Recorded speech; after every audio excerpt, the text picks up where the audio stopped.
Decades ago when I was studying French in an evening school after work, it was an exhausting experience, yet, I vividly remember one class that left me uplifted and energized. My French teacher shared a hilarious anecdote about the vacation habits of the French from the north. How they would travel to the south of France, disrupt the locals and environment, return home, and then complain about how undesirable the south and its people were. While the class laughed hard that night, the story sparked my curiosity and interest about southern France, particularly the French Riviera, for the very first time in my life. Years later, when I finally visited the French Riviera for the first time, I began to understand its charm and why the French themselves flocked there for summer vacations. During my revisit last year, I've been thinking of visiting the legendary resort villa of fashion icon Coco Chanel, La Pausa.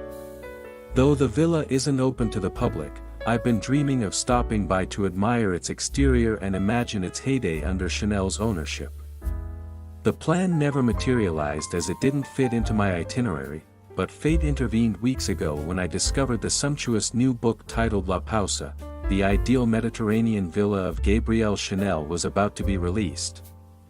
It was such a thrill that I couldn't wait to dive into its pages. Published by Flammarion, with text by Montse Aguirre Texador, Laura Bartolome, and Philippe Collas, this book meticulously documented the history of this magnificent villa located in Roquebrune.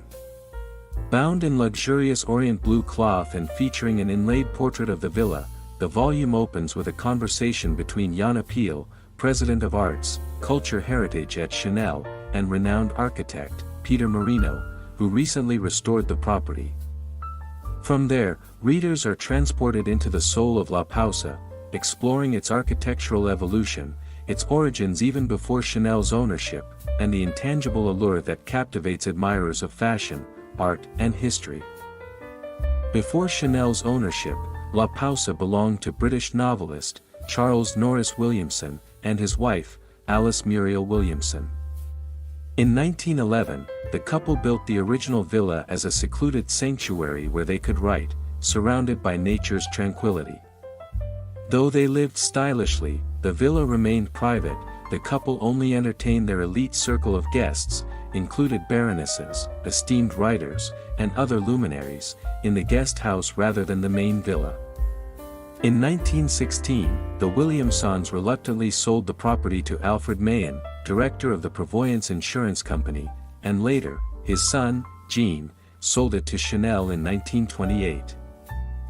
With her visionary flair, Chanel demolished the original structure and commissioned Belgian architect, Robert Straits, to rebuild it, infusing her own ideas into the design, with the only remnant she preserved was the name La Pausa, which may derive from Latin and Italian words meaning halt, truce, or peace, a fitting reflection of the villa's serene atmosphere, which sets it apart from her opulent Paris apartment on Rue Cambon. Chanel was deeply involved in the villa's architecture, drawing inspiration from Aubazine Abbey, where she spent her childhood. The result was a crispy white, bright and calming atmosphere that homaged to Cistercian monastic style. The iconic staircase connecting the ground and first floors, for instance, echoes the minimalist chic of Lucien Lelong's Paris boutique, designed by Chanel's friend, the legendary interior designer, Jean-Michel Franck. A highlight of this book is its glimpse into Chanel's glamorous life at La Pausa, where she hosted her tight-knit circle of artists, cultural figures, and high society friends, including Migia Cert, Jean Cocteau, the Duke of Westminster, and Salvador Dali. This legacy cemented the villa's association with art, literature, and high fashion. Moreover, surrealism enthusiasts will appreciate a dedicated chapter on Dali's work in this book, which accompanied by rare photos of Riviera life, as well as the interior design and detail of the villa. For anyone fascinated by Chanel's world or the timeless allure of the French Riviera, this book is a treasure, and who knows? Perhaps it will inspire your own Riviera story one day, allowing you to see the region through the eyes of Chanel's elite guests.